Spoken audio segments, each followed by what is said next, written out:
Hello everyone, and thank you for joining today's webinar, Chicken Soup for the Independent Hotel Booking Engine, 10 Ways to Bring Happiness to the Guest Booking Experience. This is Jason Emanis. I am the Head of Marketing here at SHR, and I'll be your host today. SHR, for those of you who don't already leverage our solutions in your hotel, is the developer of the reservation system, rather a distribution platform, Windsurfer, along with the booking engine Topsail. We are here to keep independent hotels competitive, serving thousands of properties in 68 countries.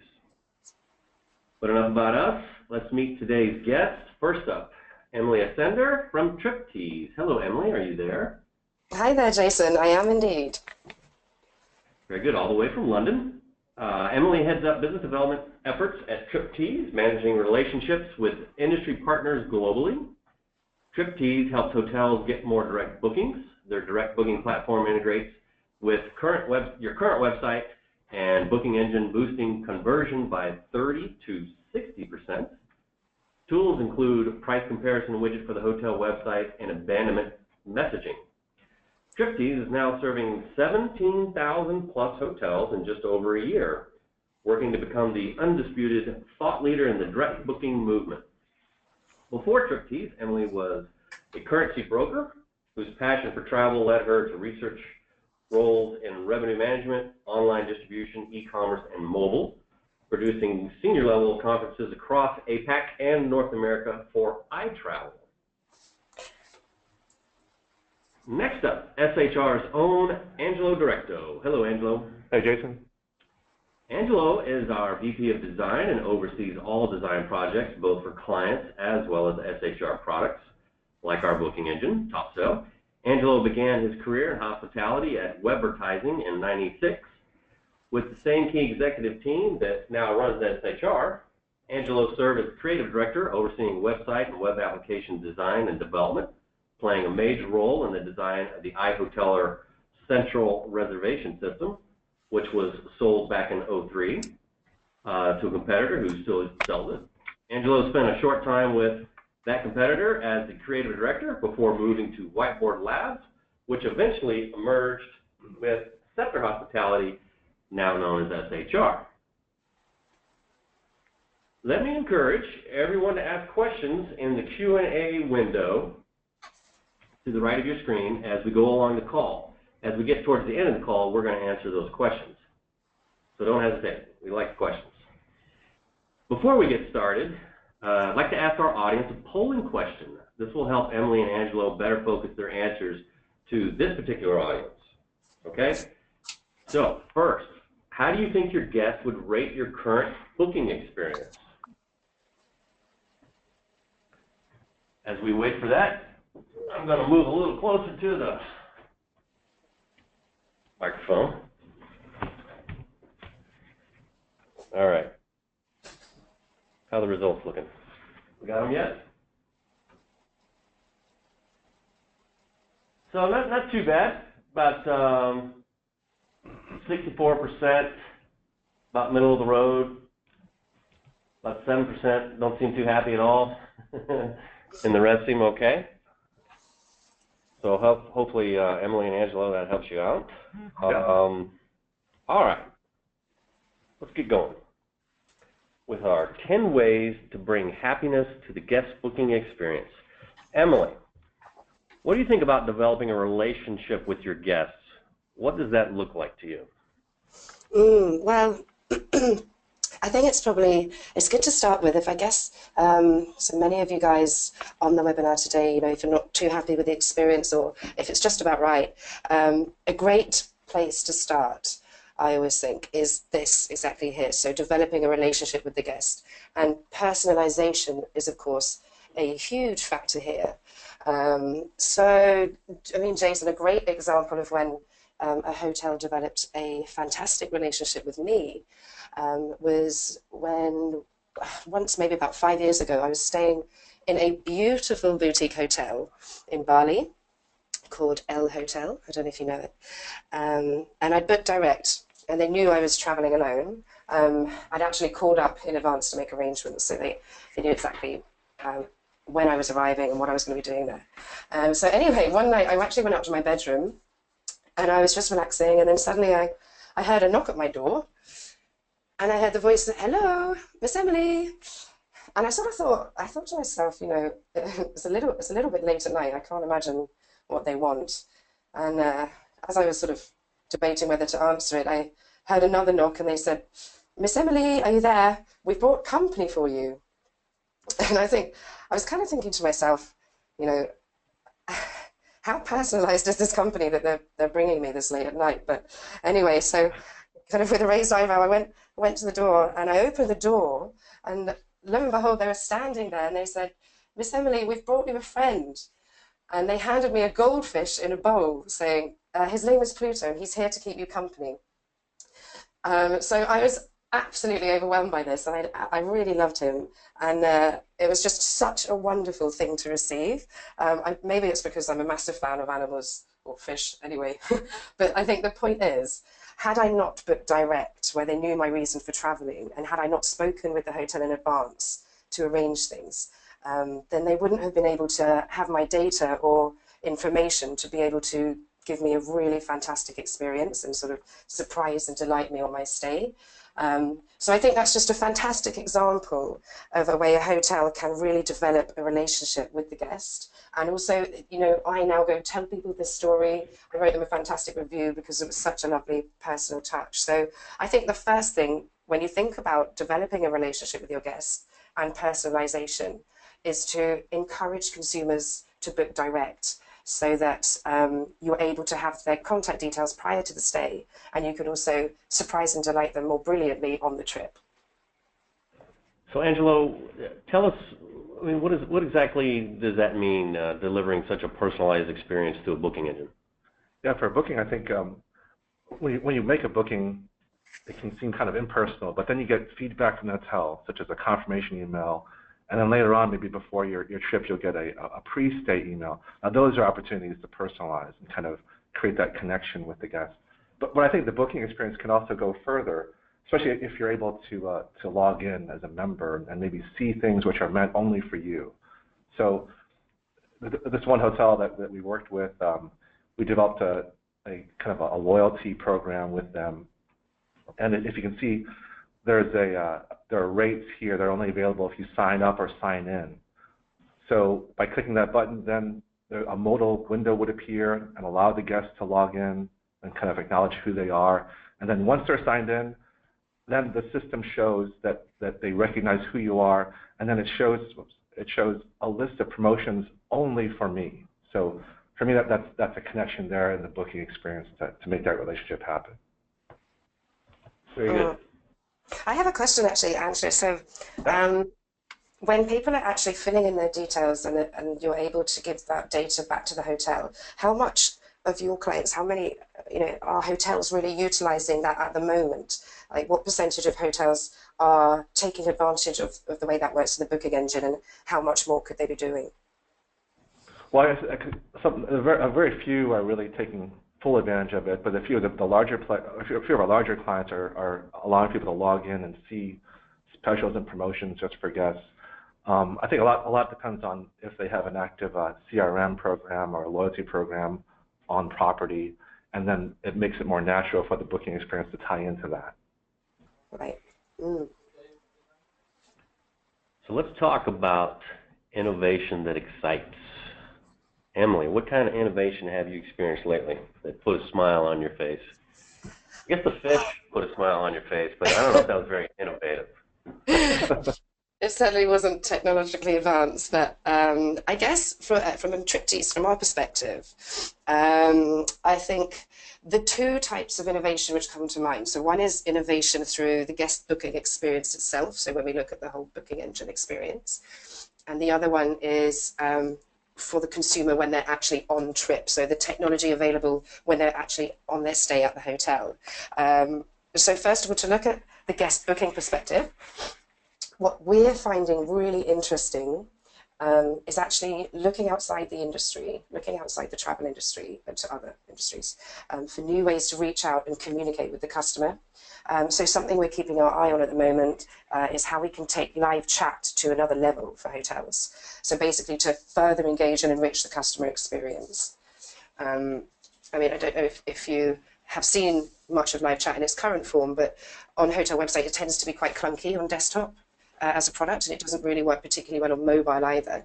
So we feel that there's enormous scope to give hotels something much richer and much better. We actually have recently been working on this. There's a couple of examples, which we'll show you on here.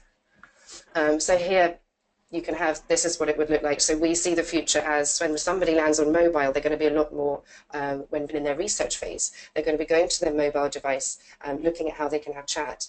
And then basically we see price comparisons through chat as part of the future as well. And then also offering additional benefits to book direct, which will furthermore drive conversion on the hotel website. So just making the user experience a lot more mobile friendly is really key. And I think we've got a couple more examples there. So just how the chat would appear on the mobile device. And then the other thing from an on-trip perspective, which I think is really interesting. Oh yeah, so just here to give you an example. These are just examples. The future of chat where we see it is to give really rich content through it. So being able to deliver video messages, being able to deliver 360-degree views of the room when someone asks for that, and being able to deliver, obviously, the weather. And it's just creating a much more richer experience, whether it's AI or human behind it. So that's where we see that going from a booking perspective. And then on the on-trip perspective, something which is pretty cool. In Chicago recently, Virgin have just opened their first property there. And they've included in it the Lucy virtual personal assistant.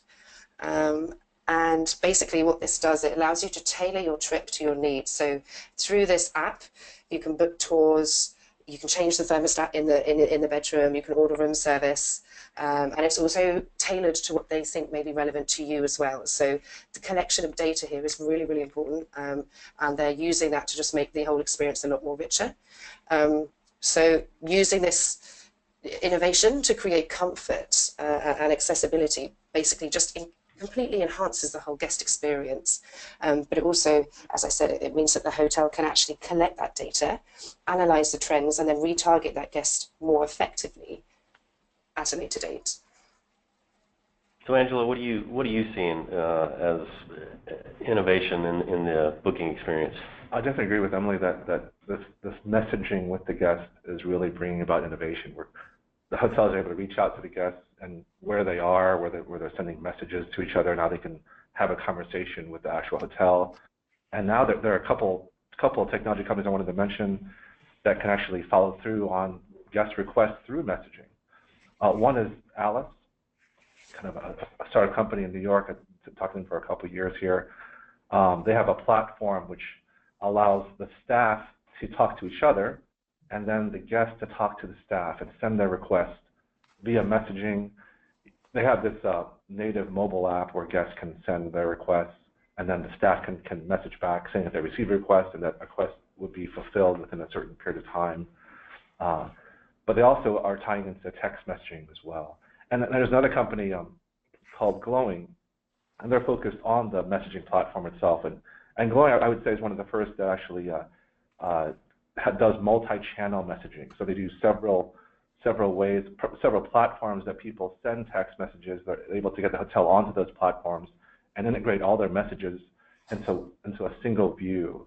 It's almost like a call center agent, but in this case, it's a text messaging agent that can then assign tasks or requests to certain staff members, and then message back to the guest as to expectations of that request or answer questions. But they're really reaching out to where the guest is, where they're sending messages already, especially to their mobile phones. And the guest doesn't have to download another mobile app or native app. They're talking to the hotel directly.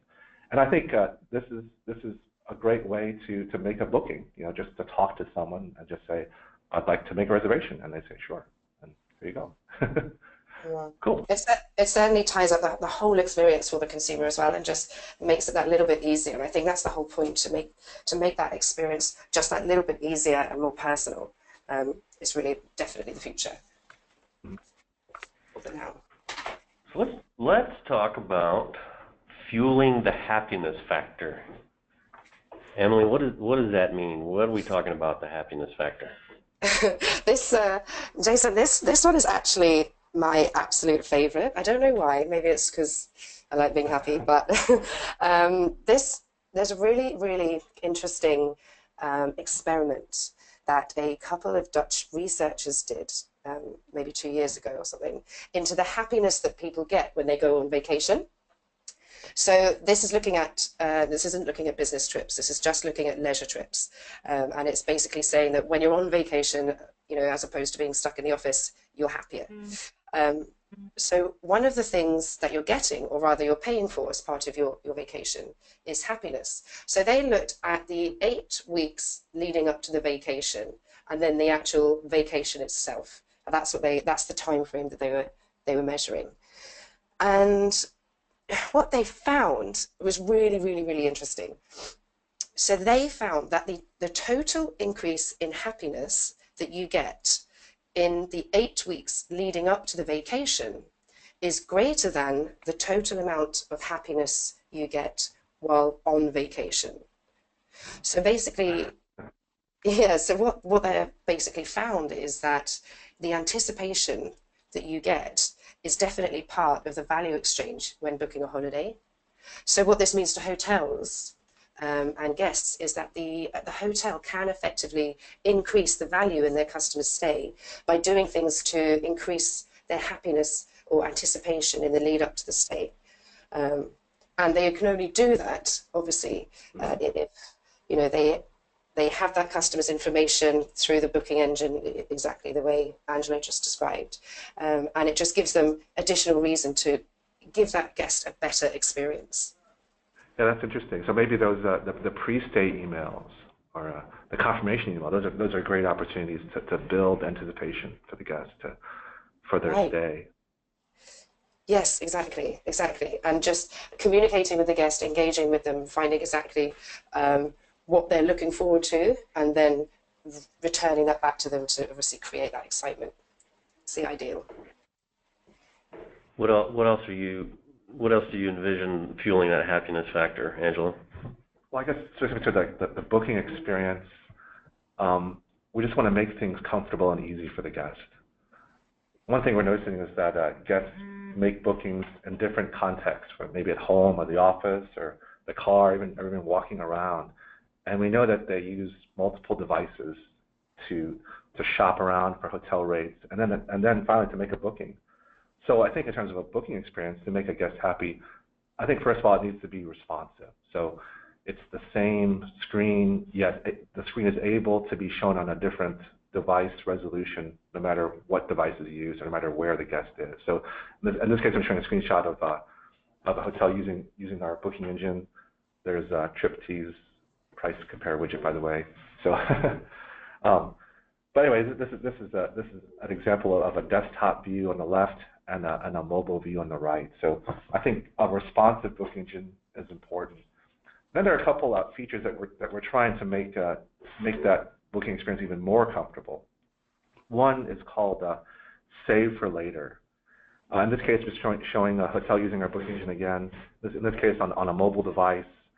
They've added a room to their cart.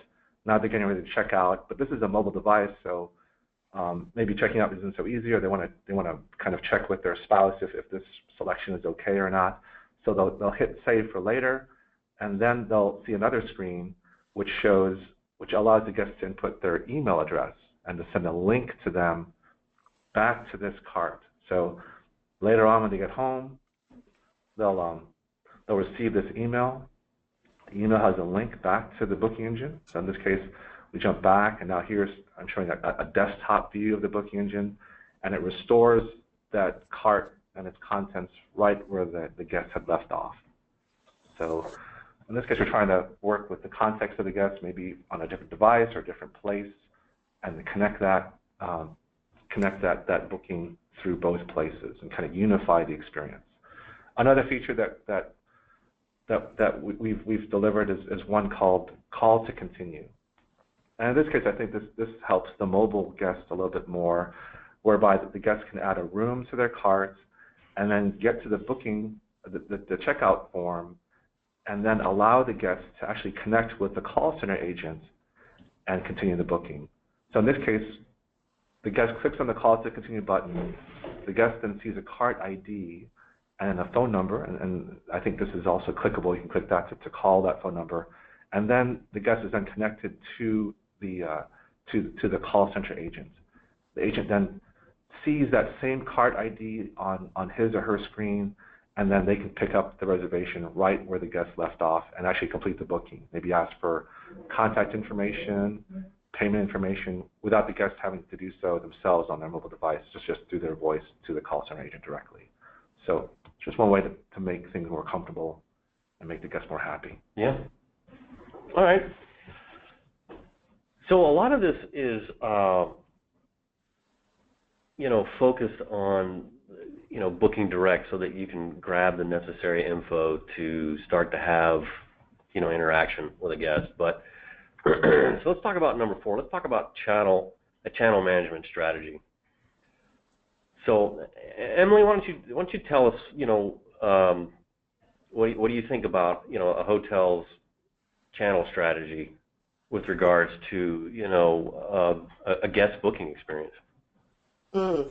Yeah, and you're right, because I think this is definitely something hotels need to think about, and they often think about channel management strategy, obviously, which channels, how should they distribute their inventory so that they get the most bookings. And I think, obviously, one of the dangers is that they rely too heavily on one partner, so which I'll talk about now. So we at Triptease obviously believe that direct is best. It's what we do. Everything we do is to do with driving direct bookings, and that belief is born from heaps and heaps of research into the true benefits of booking direct for hotels. And it's not just looking at the immediate revenue that you get, it's also looking at the longer term health of that hotel's bottom line and experience for the guest. So to sort of explain what I mean there, the benefit to the consumer by giving data to the hotel when booking, so by booking direct on the hotel website, is that the hotel can communicate with the guest in the lead up to the stay, which we spoke about earlier, as well as on stay, which of course, as we just said, that fuels the anticipation as well and creates a stronger value exchange for that guest. So when we talk about channel management strategy, the danger is that if the hotel relies too heavily on a single third-party channel, they actually give up the opportunity to own that guest data, which they should be translating into a hyper-personalized experience. For example, I'm a consumer and I book on Expedia. The hotel receives the room type, or the hotel receives the booking. It doesn't receive the name or the email or the identity of that person. So how is that hotel going to enrich that consumer's experience with no idea who they are or where they've come from? Now, obviously, if I book directly on the hotel's website, the data collected through the booking engine, and obviously Angelo can tell you a lot more about the sophistication of the data collected through Topsail, I, as a consumer, open myself up to a unique and personalized and fabulous experience. So it's about really thinking about the data, obviously, that we're collecting, and also if we can train the consumer to understand that when the revenue manager arrives at their desk in the morning and looks at the occupancy levels and assigns a room to a guest, if the guest realizes that direct bookers or guests who revenue managers can see the profile data for, if the guest realizes that these people are way more likely to get a free room upgrade or whatever, then they'd probably be way more likely to book direct. So it really, really does affect the guest experience, your channel management strategy. And it's so easy for a hotel to fall into the trap of relying too heavily on a third-party partner, because they are conversion machines. I mean, Booking.com's website is absolutely fabulous. You go onto it and yeah, like completely relaxed about to book your holiday. And if you don't book in 24 minutes, then you're going to lose the biggest deal of your life. And so you've booked. It's done. It's amazing. And I think hotels can learn a lot from that user experience on their website. But essentially, that's not good for the future of the hotel being able to create this fabulous hospitality experience, which is what it's all about, really. So what do you think, Angela? Yeah, Emily, those are very good points. Once you have that direct booking, you'll have a lot of information, and through our CRS, you'll get all the hotel will get all the reservation information. So that's the name, email address, the rate, how far in advance it was booked. There's a tremendous amount of data that a revenue manager could key in on and further personalize that experience for that guest. But the problem is getting that information, getting that first booking. And I think in terms of channel management, the hotel really needs to put some work into it to get that information, especially the email address. I mean, when guests do book on an OTA, you won't get their email address because people like OTAs like Expedia, they'll own that data. But while the guest is on property, then that's when you want to kind of ask them for the information and then use that information to follow up with an email, maybe for their second stay, to then book on the hotel's website directly, maybe even at a promotional rate that makes it compelling to do so. So capturing that email is really important. So just trying to illustrate here, maybe when the guest checks in, the front desk staff could be trained to capture that email right away if they identify a guest who is coming in from a reservation from an OTA. So that effort's really important to manage these channels and to switch people from OTAs to a direct hotel website booking channel. Okay. So since we're on the subject of channels, so you've convinced me channel management helps with the booking experience, but Emily, help me out with channel commissions. What's this got to do with the booking experience? Right. I guess the point here, what we're trying to do is reframe the way hotels look at direct bookings and their channels and how they distribute it. So to give you an example of how channel commissions and shifting that share has a direct effect on the guest experience is, so we were working with a hotel for a period of just 3 or 4 months, and they saved so much in commissions just by driving direct that they were able to buy 5 new hot tubs to improve the experience in his guest stay. And he was so delighted. And I remember he wrote us an email saying, I've been tracking exactly the commission that I've been saving, or the difference, how much revenue I've been creating through driving direct, and it has allowed him to buy 5 new hot tubs. And he was absolutely thrilled, and he said he'd been waiting or trying to buy these for absolutely ages. So it's not just about increasing the bank balance figure. It's about reinvesting in the hotel and the experience, and doing what hoteliers are all about, which is delivering an amazing hospitality experience.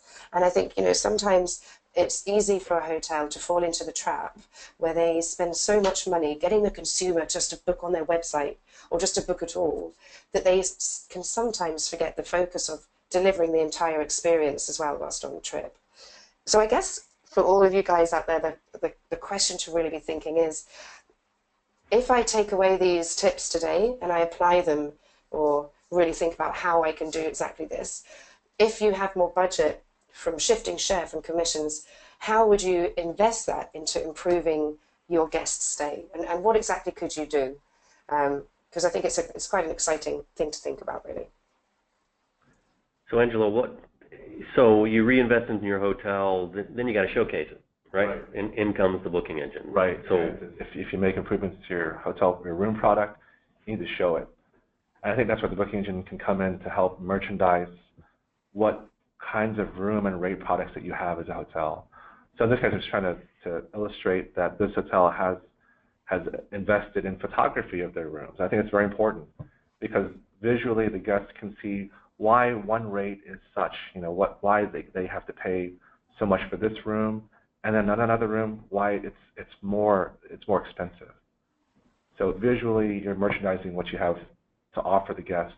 And in many cases, if you show the comparison, guests may choose something upgrade. Maybe upgrade to a higher level room type, which is what you want in the end, just to increase your revenue through the booking engine. Cool. All right, so we're at the midway point, and some questions are starting to come in. So let me remind the audience, be sure and use that Q&A window to the right of your screen to go ahead and ask your question as we go along. And towards the end of the call, we will address those questions. Emily, talk to us about loyalty programs and the guest booking experience. I think, yeah, I mean, loyalty is it's obviously been around for a long time and it's nothing new. However, there are some really important things to bear in mind. So from the hotel's perspective, obviously, the obvious one is that the cost of acquisition for a returning customer is a lot less than trying to invest in attracting new customers as well. So by having a really powerful loyalty scheme or creating benefits for returning customers and obviously retargeting old ones, the hotel has to have the direct relationship again and the guest data. But what's really, really key here to really add value to that guest experience is to make sure that these loyalty schemes are really useful and that they actually make a difference. I mean, I speak to peers that say, you join a loyalty scheme with a hotel, and once you've stayed at that particular property 30 times, you get $10 off your next stay. That's not the kind of thing that's very compelling. However, if you can create something unique and personalized and something which is really useful and relevant to the consumer, then that's really, really important, and that's something obviously that hotels really need to be doing. Right. Okay, Angela. How should a hotel showcase their loyalty program? I think Emily's right in terms of showing the value, the relevance to the guest, especially in the booking experience. I think if I see that, like in this case, I just want to illustrate where a guest who is not a member of this hotel's loyalty program would see what rates they could book, and then they see a rate that members get, which is a bit lower than what they would pay as a non-member. So the booking engine here clearly shows that value, that relevance in the booking path, and then it has a call to action to then sign up or sign in. In which case then the guests can do so, join the loyalty program immediately here, right in this modal window, or sign in if they're already a member. And then once they do that, then they see that rate, which was meant for members, is now open to them, now that they've acknowledged that they are also a member and they can book that rate. So it's kind of an immediate value for being a loyal member in the booking experience. I don't want to get off too much, but I'm just a regular consumer, and I have noticed, as everyone else probably has, that the big brand loyalty program media push, right? Bunch of dollars. And so I'm hearing La Quinta on the radio. I'm watching, another hotel brand on TV. Loyalty program. It just occurred to me, sitting here talking with you guys, it's probably helping other independents. So now the big brands are trying to retrain people. You don't have to go to the OTAs. Go direct. Right. Well, surely that's probably helping the independents too in some way, don't you think? Sure. Absolutely. Where you know that you're getting the best price on the hotel's own website. It's sending that message, saying, why would I want to go to an OTA when I know I get the best price on a hotel's website? Especially if everyone else is doing the same. Right. Okay. Yeah. Okay. I also think Yes, ma'am. Sorry, Jason. Yeah, I think that's a really, really good point, and it's something that we've been seeing in the past year. The shift for the direct booking movement to drive direct is really finally here. It's been a long argument, OTA versus direct, many conferences for years, and now we've actually seeing a huge shift in the industry. And you're exactly right. It's through Hilton's campaign, Stop Clicking Around, and Marriott. All of them are really doing it, and it's really highlighting that whilst the consumer, we know, believes that they can get the cheapest available rate through an OTA. In fact, I think Google did a study that said 76% of consumers believe they can get a cheaper rate through an OTA. This education has been really, really powerful. So it really is a fantastic time for independent hotels to take advantage of that. However, because there are so many loyalty campaigns going around now, one thing to be really careful about is to really make sure that yours is differentiated from everything else out there. So, I mean, these big brands can afford to have apps so that they can, collect their points and see exactly what's going on and how they can stay and get special discounts, etc. But for an independent hotel, it's a little bit more tricky. So that's where your guys' website can come in to a great advantage, for example, just by making it really easy to drive things, and then also just on that website, on that shop window, making sure that it's really clear those additional benefits of booking direct are really unique and cool and powerful. Yeah, it doesn't even have to be the loyalty program, does it? I mean, it can literally be just the uniqueness of the property as long as it's showcased in a manner that makes me want to book while I'm there on the site. It kind of making progress. The hotel website is even more important as a face to the kind of experience you expect to get. Right. So yeah, the website is that interface more and more between the guest and the hotel. So let's talk about Let's talk about add-ons. So Emily, what do you think about add-ons? Yeah, well, I mean, we actually see the future for hotels. We see this as a massive, massive opportunity for hotels and a huge revenue driver. And the reason why, so Charlie Osman, who's our chief tease at Triptease, or our CEO, he's actually on the board of directors for, advisory board, sorry, for British Airways. And about 10 to 15 years ago, low-cost airlines started making massive profits when they created add-ons during the flight booking experience. So, I mean, we don't really like it because obviously that means that we now have to pay $30 for a seat upgrade. But from a business value perspective, those business models have profited massively. So from a hotel's perspective, by enabling the consumer to add and curate their own stay before they stay, so on the hotel website, it not only engages them and gives them a personalized experience, it also means that hotels can profit from the additional revenue on that website. And this is something which the consumer cannot book through a third-party channel. So if you're able to add on, or add-ons, then that's a really great benefit all around for the guest, for personalization and creating their experience, and also additional revenue for the hotel. Right. So Angelo, you're gonna show us what that looks like, right? Yes, definitely. So here's a client that's taking advantage of our ability to merchandise add-ons. So in the cart, once a guest has added a room to their cart, we're able then to show add-ons which are available for that specific room type. In this case, like wine and cheese, strawberries, chocolate.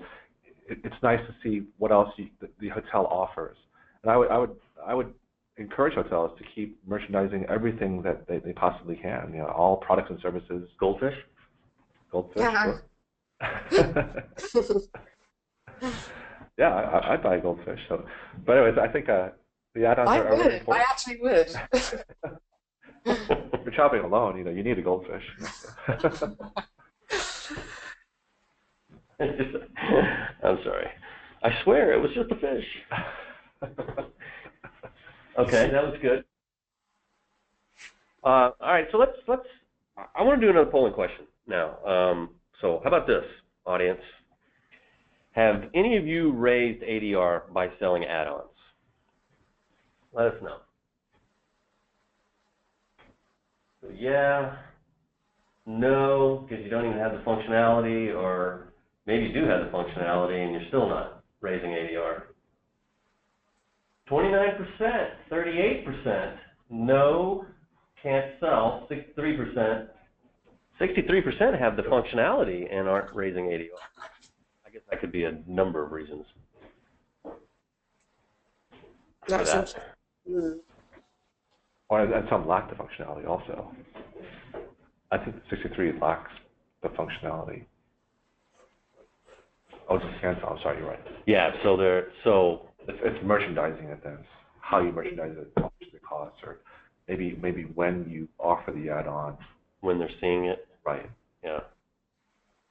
You know, I think these pre-stay emails, again, going back to that, I think it's a great opportunity to encourage a guest to add on to their stay, to make their experience more special, especially knowing that they will be at their property at a certain date. And just like in a couple of days, they're more willing to pay more at that time just to have a better experience. So making that call to action to enhance their stay would be important during those pre-stay emails. Mm-hmm.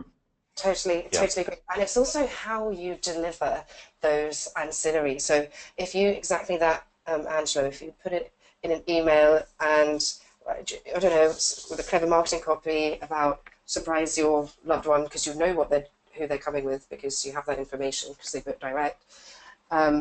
If you could just deliver that in a much more, like a really powerful way and have some fabulous pictures and things, then definitely targeting them in the anticipation stage of the lead-up could be really a good idea as well.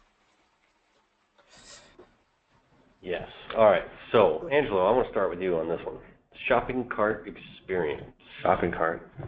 Yeah, our booking engine is totally based on this shopping cart metaphor, which I think is important because it's a way that we all understand how to do e-commerce. Right? I mean, you go to Amazon, you go to these e-commerce storefronts, and you kind of fill up your cart with all the stuff that you want to buy or might want to buy. And then when it comes to checkout, you decide what actually you want and what options you actually need, and then check out with what's more reasonable for you. I think the same. I did it last night, by the way. So the Houston Texans football team won. So Papa John's was half off the next day. So I just loaded up my cart because I got teenagers in my house. And then when I went to the cart, I looked at it and I was like, "Oh God, and that's a little bit too much pizza." So I kind of pared it back and had a reality check. Well, but I think a hotel room's different. Actually, a hotel room's pretty expensive. If you take into account, it's probably one of the largest expenses for a vacation. Sure. is your hotel room. Yep. So you need to be careful. And I think a booking engine that allows for this shopping cart experience is helpful to guests. What if the kids came with us? What if they didn't? What if I picked this rate? How about this rate? What if I booked at this time instead of this time? What rates or packages or room types would be available for me? And that's what we try to do in our booking engine. And here's just an illustration of a cart which shows 3 different itineraries, each one with a different date and a different occupancy. And then the guest can see a summary or detailed information about the cost of each one, fees and taxes and everything you need to know to make a good decision. But they can just easily remove things from their cart right before they're going to check out, or they can even modify. In our case, we allow our guests to modify their bookings right within the cart because we don't want them to go back to the availability results. We want them to convert right here, right away. But I think the shopping cart is essential for that kind of flexibility, that e-commerce style that we're all used to. Yeah. Emily, you have some thoughts? Yeah, I mean, I just totally agree with Angela here. So I guess in a world of information overload, having a shopping cart facility on the booking engine exactly does that. It just allows the guest to dump all the things they could be interested in, and then obviously use it as a platform to narrow down when they want the final purchase decision. And I think it's really, really important. It's totally aligned with how exactly retail e-commerce is what they're doing as well, and obviously that's a hugely successful sector. And I think doing this, and also what we're also doing with hotels to improve the shopping cart experience is we're actually doing 3 things as well. So we use behavior tracking to identify the right guests to interact with as well. So if they're high value or soon to convert, and what that means is when they're on this, and then you have an idle time for 60 seconds or whatever, we can display an abandonment message to specific guests if they're high value or soon to convert, giving them an urgency message or whatever. You can also we serve tailored messages to them through what looks like human chat, which what we did earlier about guest PA, what we spoke about earlier, and then obviously offering live chat with hotel-specific quick responses, so sharing room photos, etc. So the more you can engage during, and especially this key part, which is the shopping cart experience, the better. And this just allows the shopping cart ability to kind of add and remove items is just a fantastic way to let the consumer, or allow the consumer to maintain that control, really. I think it's great. And actually, when I talk to our hotels about when the hotels want this, and many hotels are really moving to this at the moment, I do actually always refer to you guys. You do this very, very well. That looks great. Yeah, so those are great features that you're talking about for the shopping cart, whereby you can personalize and tap into what the guests might want if you just know more about them. Okay, active choice. Going down the home stretch here. Active choice, Emily. What do you mean by active choice? So yeah, this is actually from, I don't know if you guys are familiar with a chap called Chip Conley. He was actually head of guest experience at some luxury hotels on the west coast of the US. Super, super successful guy. And I believe he actually retired. And then because he was so good at guest experience, Airbnb actually pulled him out of retirement, I think, to head up their guest experience team. So he now works for Airbnb, and he actually wrote a book called Peak, How Great Companies Get Their Mojo from Maslow. So basically what he found, and it's sort of raised in the book, is that he actually did loads of research into the guest experience. And what he found was that direct bookers who actively choose to stay at the hotel, so rather than landing on a third party and picking, just the cheapest hotel, consumers who actively chose this hotel, I'm choosing this brand and I'm choosing to stay at this property, he found that they were three things. He found they were happier when they arrived on site. He found that they treated hotel staff better than OTA bookers treated them. And they also, thirdly, wrote better reviews as well. So, therefore, I think the key thing, or the key message for hotels to think about, is that when your consumers actively choose your brand, they're going to have a much, much happier experience.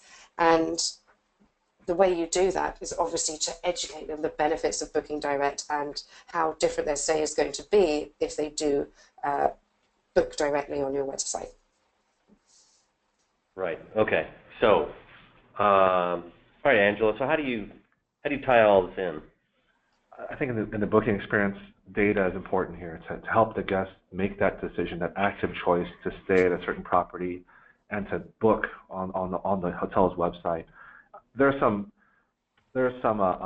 pricing comparisons that we're trying to work with some of our clients, where our clients are providing us with some good data streams where we can show the guest, like in this case, we're just trying to illustrate on a hotel detail page, how a guest can see that how the property that they're looking at in terms of approval rating and price compared to their competitor set within that market. And then of course they can also see how the price compares to the OTAs as well. So just trying to give the guest better data while they're looking at the hotel's website can help them make that active choice. Here, that same widget again, that same data is here again, but now in a multi-property scheme or a search results screen, where you can see that it makes sense to choose this hotel because it has a higher approval rating. It may be more expensive than another hotel, but I think that helps the guest to make that decision. And then this site, it's competitive in terms of pricing to other OTAs or other sites that they could book on. So hopefully we can help the guest in the booking experience to make that active choice to choose this property and to book right here online. Right. Number 10, last one. Emily, I think you know a little something about rate transparency. Enlightenment. We do. Well, I think I'll sort of say what we're seeing broadly. So I guess for those of you guys who don't know, our first original product that we created was exactly for this, to give rate transparency to the consumer. So when the consumer lands on the hotel website and they're looking to book and they go through to make a rooms and rate search, what we found drives conversion is offering rate transparency. So comparing the direct price against 3 OTAs when they're on the hotel website. So the reason that this is important There's two reasons, really, two main ones, I guess, that come to mind. So first of all, this gives the consumer the opportunity to compare rates at the time they need it most, and it solves the number one reason consumers leave your site, which is because they believe they can get a cheaper rate elsewhere. So obviously you'll see here, this is what price check looks like. It displays 3 OTA rates against the direct price, and in the instances that the OTA is cheaper than the direct price, you can also apply an automatic discount code so that the direct price is always the same, if not cheaper, than the OTA price. And what we found is it's had an incredible reaction from the hotel industry, and hotels are really having great success with this.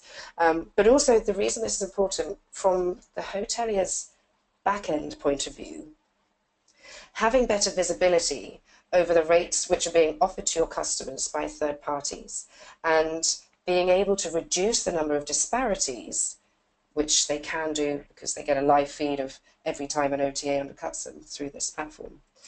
We have seen time and time again that this increases conversion. So often, having something like this on your site, obviously, it's not about obviously pitching a product, but it's about just understanding the importance of rate transparency and the effect that that has, being able to keep tabs on when you're in parity, when you're cheaper than the OTA, and just making sure that those relationships with OTAs are being maintained as well. And I think what we've learned from all of this is that consumers really do research. And we all know that researching prices can be a really arduous task sometimes. So it's important that the hotel helps the consumer out and gives them accurate price transparency where they need it most. And then obviously the hotel will also reap the rewards. All right. Angela, you got anything to add? I don't really have much to add, except that when it comes to booking direct, the hotel really needs to, be honest if it's offering a best rate guarantee, for example, and then use their CRS wisely so that the rates on their web channel really are the best rates available. So, and we do offer some of those kind of tools in our CRS to help hoteliers keep their rates on their site the best possible that guests can book. But it does take effort by the hotel to do so, to keep their rates honest. All right. Good. Very good. Well, with that, let's get to the Q&A. We got some questions in. And if you haven't asked a question and you have a question, be sure and use your Q&A window to the right of your screen. Let's start with, what would you do when other third-party site offers a better loyalty benefits than yours? Does that make sense? So is the question, what would you do if the third-party partner offered better benefits than your own?